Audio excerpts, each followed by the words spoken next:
یہ فرمایا تھا کہ دو چیزیں، کہ یہاں اللہ پاک نے عباد الرحمن فرمایا، وعباد الرحمن، اللہ کے بندے یعنی رحمان کے بندے، تو کہا یہاں وعباد اللہ بھی ہو سکتا تھا، وعباد العزیز بھی ہو سکتا تھا، وعباد الحکیم بھی ہو سکتا تھا، وعباد القہار بھی ہو سکتا تھا، وعباد الجبار بھی ہو سکتا تھا. یہ تو سارے اللہ کے صفاتی نام ہیں، تو یہاں وعباد الرحمن کیوں فرمایا اللہ پاک نے؟ تو انہوں نے کہا کہ یہ ایسے ہے جیسے دنیا میں جب کسی انسان کو کوئی نسبت سے جوڑا جاتا ہے. مثال کے طور پر اگر آپ میں کوئی بندہ سخاوت کا وصف دیکھنا چاہتا ہے آپ میں، تو آپ سے کہتا ہے او سخی کے بیٹے، او سخی باپ کے بیٹے. تو سخی باپ تو کون ہے؟ آپ کے والد کی بات کر رہے ہیں. لیکن یہ کہنے کی ضرورت کیوں آ رہی ہے کہ آپ کو ایک نسبت یاد دلائی جا رہی ہے کہ تمہارا باپ بہت سخی تھا؟ یا اگر کوئی آپ سے کہے کہ او بہادر باپ کے بیٹے، تو اس میں تو آپ کی تو کوئی بھی تعریف نہیں ہے. اگر دیکھا جائے تعریف تو کس کی ہے؟ باپ کی ہے. لیکن یہ آپ کی اس کے ساتھ اس کی نسبت، جو آپ کے والد میں اور بھی بہت سارے کمالات ہوں گے، لیکن ان کی بہادری کو عنوان بنا کر، ان کی بہادری کو بنیاد بنا کر آپ کو پکارا جا رہا ہے.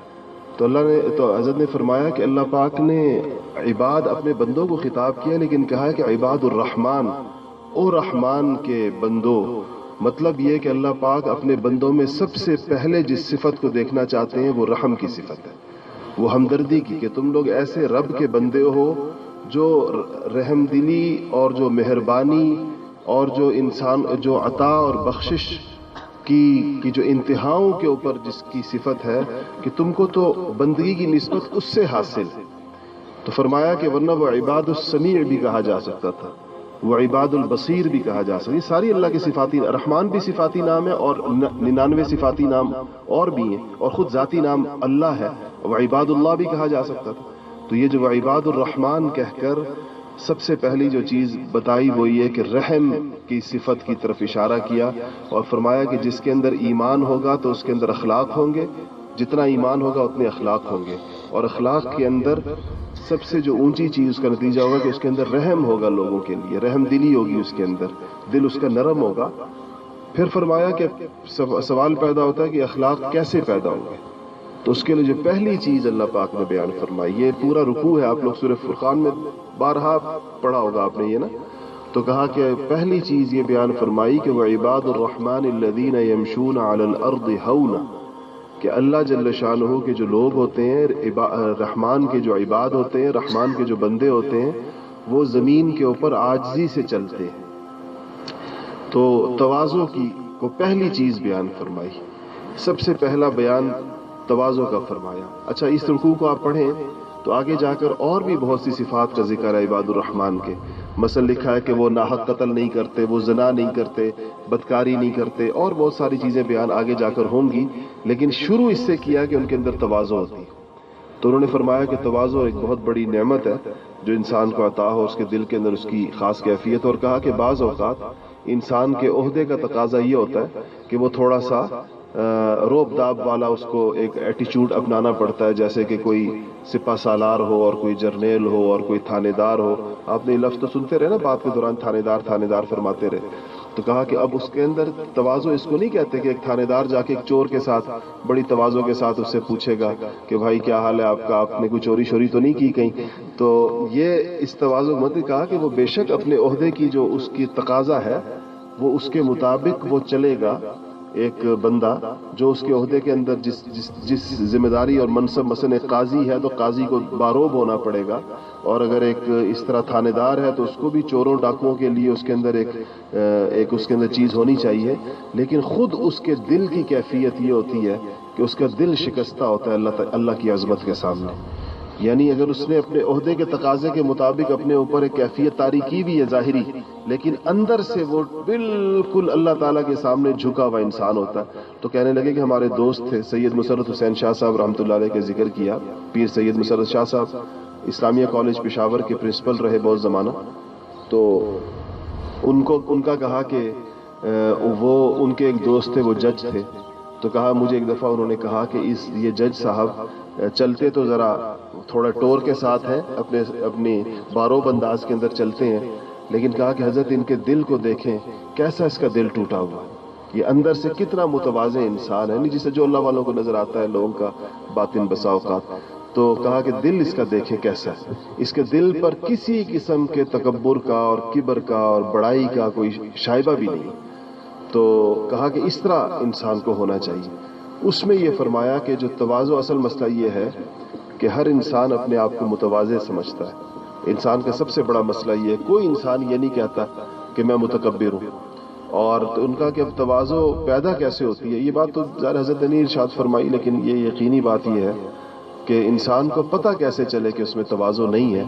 تو یہ شیخ کامل کا کام ہوتا ہے۔ یہاں وہ اس کا کام، جس طرح ایک معالج کا کام ہوتا ہے، ایک ڈاکٹر کا کام یہ ہوتا ہے کہ وہ مریض کو بتاتا ہے۔ ایک مریض سمجھ رہا ہوتا ہے میں صحت مند ہوں، لیکن ڈاکٹر بتاتا ہے کہ نہیں تمہیں فلانی بیماری ہے۔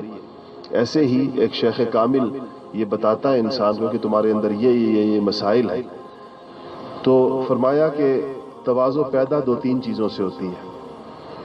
ایک یہ کہ جو تواضع کی علامات ہیں اس کو اختیار کیا جائے۔ تواضع کی علامات میں اس کے لیے، تواضع پیدا کرنے کے لیے فرمایا جو سب سے تیر بہدف چیز ہے، سب سے مجرب چیز ہے، تجربہ شدہ چیز ہے، وہ خدمت ہے۔ خدمت کرنے سے تواضع پیدا ہوتی ہے۔ تو دیکھیں جو لوگ، جن کو اللہ پاک نے دنیا کے اندر کوئی بڑائی دی ہوتی ہے، آپ میں سے بہت سے لوگ اس کا عملی تجربہ رکھتے ہوں گے کہ انسان کے مزاج میں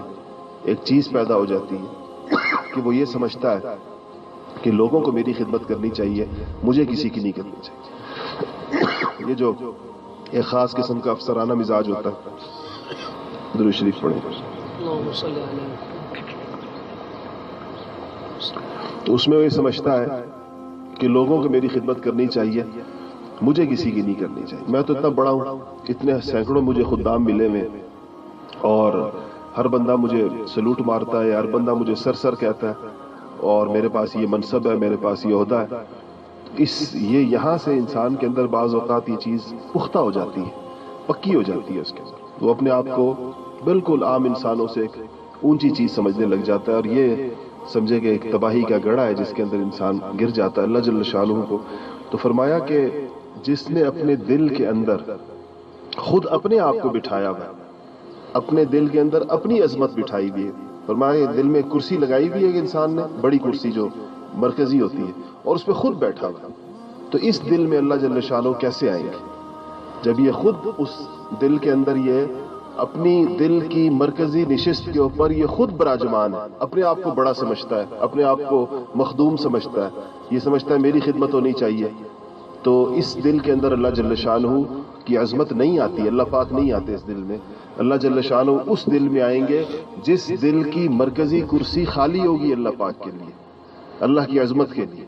اس نے اپنے دل کے اندر وہ جو مرکزی جگہ ہے وہ اللہ کی عظمت کے لیے خالی چھوڑی بھی ہوگی، تو وہاں پر اللہ پاک اس دل کے اندر آتے ہیں۔ ایک یہ بات اس کے ساتھ ارشاد فرمائی، اور تیسری بات یہ کہی کہ یہ جو زعم ہوتا ہے یہ صرف یہ نہیں کہ دنیا کے لوگوں کو پیدا ہوتا ہے، یہ دینداروں کو بھی پیدا ہو جاتا ہے، اور دینداروں کے اندر یہ چیز عبادت کی وجہ سے پیدا ہوتی ہے۔ جب انسان زیادہ عبادت کرتا ہے، زیادہ خدمت کرتا ہے، زیادہ ذکر کرتا ہے، تو اس کے اندر بعض اوقات اپنی اس عبادت کا بھی ایک زعم پیدا ہو جاتا ہے۔ تو کہا کہ بڑے بڑے لوگوں کی شان یہ نہیں، قرآن کی آیت پڑھی کہ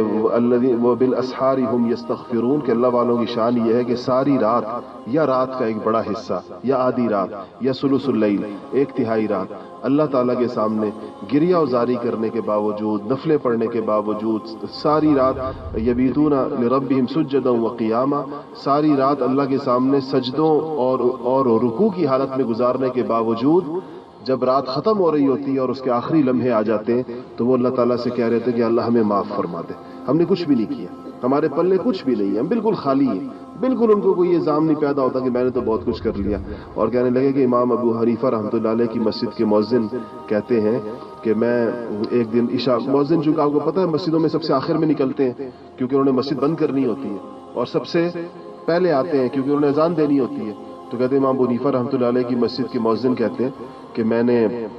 عشاء کی نماز کے بعد لوگ فارغ ہو گئے اور میں مسجد کے دروازے کھڑکیاں بند کر رہا تھا، تو امام صاحب بیٹھے ہوئے تھے مسجد کے اندر، تو میں ان کو مسجد میں ہی چھوڑ کر اور دروازہ کھلا چھوڑ کے چلا گیا، اور کہتے ہیں اذان، پھر میں چونکہ دروازہ کھلا چھوڑ گئے تھے تو اس لیے فجر کے وقت میں اذان فجر سے تھوڑا سا پہلے آ گئے، تو آئے تو کہتے ہیں میں نے رات کو امام صاحب کو جس جگہ چھوڑا تھا بیٹھے ہوئے صف کے اندر، تو وہ ادھر ہی بیٹھے ہوئے تھے، ابھی تک پوری رات ادھر بیٹھے ہوئے گزاری تھی، اور کہنے لگے میں جب انہیں قریب کیا تو میں نے دیکھا کہ دونوں ہاتھ اٹھائے ہوئے تھے، نہیں جو رات بھر کی عبادت تھی وہ تو ہو گئی تھی، اور اب وہ دعا کا وقت تھا ان کا، جو استغفار کا صبح کا، تو کہا کہ ان کے دونوں آنکھوں سے ایسے پانی بہ رہا تھا جیسے دریا بہتے ہیں، اور روتے ہوئے، اور اپنی داڑھی اپنے ہاتھ میں پکڑی بھی تھی، اور کہہ رہے تھے کہ یا اللہ نعمان کو معاف فرما دے، یا اللہ نعمان کو، ان کا نام نعمان تھا امام ابو حنیفہ کا، تو کہا کہ اللہ نعمان کو معاف فرما دے، تو کہا کہ یہ شان ہوتی ہے ان کی، یعنی رات کیسے گزاری ہے، اور اس کے بعد صبح گویا کوئی مجرم کہہ رہا ہو کہ میں نے ساری رات جرم کیا ہے، گویا کوئی، یعنی یہ اور کیفیت، یعنی ساری رات مسجد کے اندر عشاء والی جگہ کے اوپر بیٹھے بیٹھے ایک بندے کو فجر ہو جائے، اور وہ پھر صبح فجر کے وقت میں اللہ پاک سے کہے کہ اللہ تو مجھے معاف فرما دے، میں تیرا حق نہیں ادا کر سکا، تیری عظمت کو میں نہیں سمجھ سکا، یہ اللہ والوں کی یہ کیفیت ہے جو اللہ جل شانہ عطا فرماتے ہیں،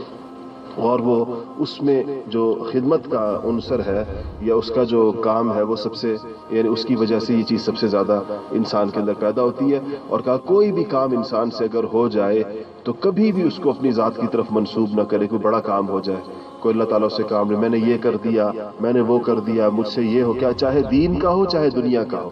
ورنہ بلکہ انسان یہ سوچے کہ یا اللہ یہ کام تو نے مجھ سے کرایا، اور دوسرا یہ فرمایا کہ دینی کاموں میں ہمیشہ اس بات کو پیش نظر رکھیں کہ اللہ تعالیٰ سے مانگتے رہیں کہ یا اللہ ہمیں تو اس کام سے محروم نہ فرما، ہمیں ہماری کسی جو ہمارے دل میں بڑائی وقتاً فوقتاً آ جاتی ہے، اس کی وجہ سے کہیں ہمیں کسی دینی خدمت جو تھوڑی بہت ہمیں توفیق مل رہی ہے، ایسا نہ ہو کہ ہم سے وہ سلب ہو جائے، ہم محروم ہو جائے اس سے، اس محرومی سے ہر وقت انسان کو ڈرتے رہنا چاہیے۔ تو یہ بات ارشاد فرمائی۔ آپ کے پاس کچھ نوٹ ہوگا، کوئی اور بات اس میں ایسی رہ گئی ہے جو صبح کے خلاصے میں؟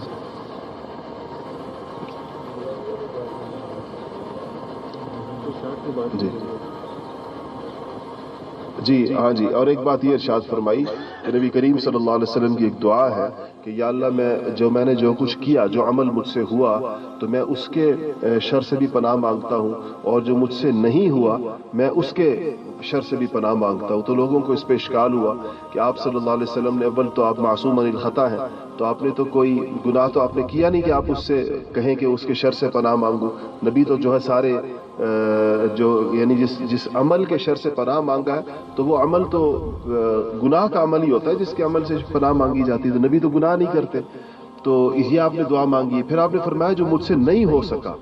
میں اس کے شر سے پناہ مانگتا ہوں، تو نہ ہو سکنے پر جس پر افسوس کیا جائے وہ تو نیکی کے کام ہوتے ہیں، تو انبیاء سے تو نیکی کا کوئی کام چھوٹتا نہیں، کہ آپ نے کیسے، تو کہا کہ انہوں نے فرمایا کہ ہر نیکی کا بھی ایک شر ہوتا ہے، نیکی کے اندر بھی، اور وہ شر نیکی کا یہ ہوتا ہے کہ نیکی کرنے کے بعد انسان کے دل کے اندر اس نیکی کے بارے میں ایک احساس پیدا ہو جاتا ہے کہ میں نے یہ کر لیا، یا تو اس سے وہ عمل جو ہے وہ یہ اس کو جو ہے نا وہ اس کو وبال اس پر آتا ہے۔ ایثار کے بارے میں کیا تھا؟ جی ہاں جی، اور یہ فرمایا کہ تواضع جو ہے اس کو پیدا یعنی جہاں پر لوگ ہوں تو ایثار اس کے اندر اس کا ایک ایثار کہتے ہیں اپنی ضرورت کو پیچھے رکھتے ہوئے دوسرے کو ترجیح دیں۔ اب میں آپ کو ایثار کی مثال دیتا ہوں۔ ابھی ہم آ رہے تھے، سفر ہم نے کیا، اس سفر کے اندر ایک گاڑی ہے مثال کے طور پر، اس گاڑی کے اندر کچھ سیٹیں آرام دہ ہوتی ہیں، کچھ سیٹیں جو ہے وہ بے آرام ہوتی ہیں، فولڈنگ سیٹس بے آرام ہوتی ہیں، درمیان کی سیٹس بے آرام ہوتی ہیں۔ جس کی طبیعت میں ایثار ہوگا وہ اچھی نشستوں کے اوپر اپنے ساتھیوں کو بٹھائے گا اور خود وہ کمزور جگہ کے اوپر بیٹھے گا، جس جگہ میں سفر میں تکلیف زیادہ ہوتی ہے وہ وہاں بیٹھے گا، اور جس کی طبیعت میں ایثار نہیں ہوگا وہ گاڑی کو خالی دیکھتے ہی سب سے پہلے جا کر اس کے اندر سب سے اچھی والی جگہ پر جا کے بیٹھ جائے گا۔ یہ بہت ہی واضح ایک امتحان ہے ہمارا، جس سے ہمیں اپنا آپ پتہ چل جاتا ہے، یہ ہر موقع پر پتہ چلتا ہے اس کا تو جس کی طبیعت میں ایثار ہوتا ہے وہ یہ سوچتا ہے کہ میرا جو بھائی ہے اس کی وہ ہو، کیا کہتے ہیں، اس کو اچھی چیز مل جائے، اور اس کو جو ہے وہ صحیح جگہ پر وہ بیٹھ جائے، آرام اس کو مل جائے۔ اب یہ خدمت کا مرحلہ ہے، الحمدللہ مجھے تو اپنے ساتھیوں پر ہمیشہ خوشی ہوتی ہے۔ ہم لوگ جمال الوجود بذكر الإله وتصفو الحياة بنور هداه